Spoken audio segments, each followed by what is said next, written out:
নেতা নির্বাচিত হয়েছেন তার উপরে আক্রমণ হয়েছে, তার পরিবারের উপরে আক্রমণ হয়েছে। জীবন সায়ান্নে বা রাজনৈতিক জীবন সায়ান্নে দাঁড়ানো একজন মানুষ শিশির অধিকারী, যিনি না থাকলে হয়তো ওই নন্দীগ্রাম আন্দোলন বা গোটা মেদিনীপুর জেলায় তৃণমূল কংগ্রেস সিপিআইএম এর বিরুদ্ধে সেদিন সেই লড়াই দিতে পারত না, এবং তার পুত্র অবশ্যই শুভেন্দু অধিকারী। নন্দীগ্রামের আন্দোলন যে পরিবারকে কেন্দ্র করে আবর্তিত হয়েছে, তাদের সহযোগিতায়, তাদের বদান্যতায় যে আন্দোলন তৈরি হয়েছিল সেদিন, তাই ব্যক্তিগতভাবে তার উপরে আক্রমণ চলেছে ধারাবাহিকভাবে, তার পরিবারের উপরে এবং তার উপরে।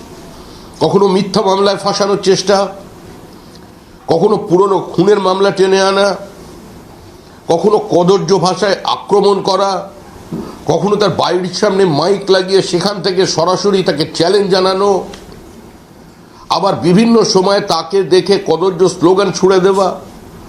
নির্বাচনে যখন আমাদের বিরোধী দলনেতা তার সার্টিফিকেট আনতে যাচ্ছেন, তার গাড়ির ওপরে পাথর বৃষ্টি, দিনের পর দিন তার সমস্ত মিটিং মিছিলের ওপরে নিষেধাজ্ঞা জারি করা।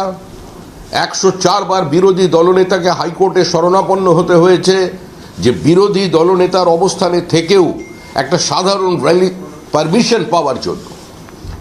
এবং গতকাল রাত্রে যা দেখা গেল তা নজিরবিহীন। এর আগেও কুচবিহারের মগরাহাটে একটি ঘটনা ঘটল, সেখানে আমাদের দলের প্রাক্তন সাংসদ নিশীথ অধিকারী, বিজেপি নেতা, আমাদের এই মুহূর্তে রাজ্যের সহ সভাপতি নিশীথ অধিকারী তার সঙ্গে গাড়িতে ছিলেন।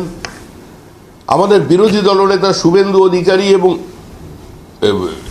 এবং নিশীথ প্রামাণিক, আজকে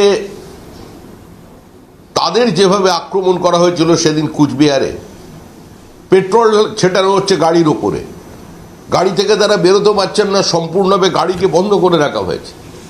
এই জীবন্ত পুড়িয়ে মারার প্রচেষ্টা তা কিন্তু অব্যাহত আছে। গতকাল চন্দ্রকোনার আউটপোস্টে, পুলিশ আউটপোস্টে বসে তিনি সেই অভিযোগ দায়ের করেছেন যে কিভাবে বিনা প্ররোচনায় রাত্রে বাড়ি ফেরার সময় পুরুলিয়া থেকে তার উপরে আক্রমণ করা হলো। বিজেপি কর্মীরা সেখানে আক্রান্ত হলেন।